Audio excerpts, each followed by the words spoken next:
ეგეოსის ზღვაში ჩაძირული გემის კაპიტანს 38 წლის ლევან თებიძეს უკვე მეოთხე დღე აუშედეგოდ ეძებენ.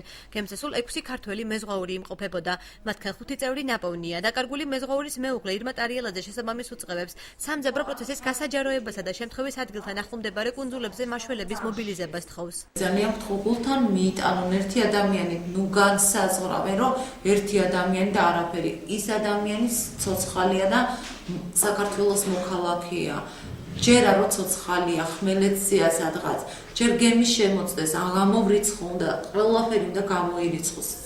გემის შემოწდა თუ არა მაინტერესებს, ძირფესვიანად ეს შიგნიდან გემის შემოწდა თუ არა, ეს გავიკო პირველ რიგში და შემდგომში ახლა ამ წუთებში რა მიმდინარეობს, როგორი სამძებრო ღონისძიებები. საქართველოს კონსული საბერძნეთში გიორგი არჩემაშვილი ჩვენთან სატელეფონო საუბრისას აცხადებს, რომ ლევან თებიძეს საბერძნეთის სანაპირო სამაშველო სამსახური ამ დრომდე ეძებს, რაც შეეხება ეკიპაჟის დანარჩენ წევრებს, ისინი თავს კარგად გრძნობენ და სავარაუდოდ ხვალ საქართველოში დაბრუნდებიან. მიმდინარეობს სამძებრო სამუშაოები, უბრალოდ ჯერ ვერ იქნა მოდიდნენ დაკარგული გემის ეკიპაჟის წევრი. ეკიპაჟის 5 წევრი ამჟამად ჩამოყვანილი არის ათენში, სავარაუდოდ ისინი საქართველოში გამოემგზავრებიან ხობაო. საზღვაო ტრანსპორტის სააგენტოს ინფორმაციით 72 საათის განმავლობაში გემის კაპიტანს ზღვის ზედაპირსა და წყალქვეშ უშედეგოდ ეძებდნენ.